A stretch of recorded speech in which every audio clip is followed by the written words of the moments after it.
Friends, மெழுகுபத்தி இந்த மெழுகுபத்தியை கொளுத்தி வச்சுக்கணும். வெள்ளிக்கிழமை நைட்டு 3 மணிக்கு இதை கொளுத்தி வச்சுட்டு நீங்கள் மட்டும் தனியாக அந்த ரூமில் இருக்கணும். லைட்டெல்லாம் போடக்கூடாது. இந்த மாதிரி இருட்டு அறையில் அதை செய்யணும். செய்யும்போது காற்றே இருக்காது. எப்படி ஆடுது பார்த்தீங்களா பகல்லையே. ஸோ இந்த மாதிரி உங்களுக்கு மூமெண்ட் வரும். அது இல்லாமல் உங்களுக்கு அந்த எரியிற வெளிச்சம் இருக்குது பார்த்தீங்களா, அந்த தீபம், அந்த தீபத்தில் நீங்கள் பார்க்கலாம். முன்னோர்கள் உங்களை ஆசீர்வாதம் பண்ணுறதையும் பார்க்கலாம்.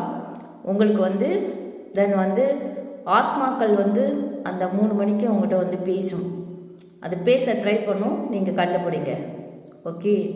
தென் அவங்ககிட்ட எதுவும் ஆசீர்வாதம் வாங்கணுன்னா அப்படி பண்ணலாம். ஆனால் இதயம் பலவீனமாக உள்ளவங்க அதை செய்யக்கூடாது. ஓகே. 1% ஒலி ஒரு ரூமில், லைட்டு போடக்கூடாது. ஸோ அவங்க மூவ் பண்ணுவாங்க. இந்த மாதிரி மூவ் பண்ணுவாங்க. காற்று ஃபேனெல்லாம் போடாதீங்க, ஏசியும் போடாதீங்க.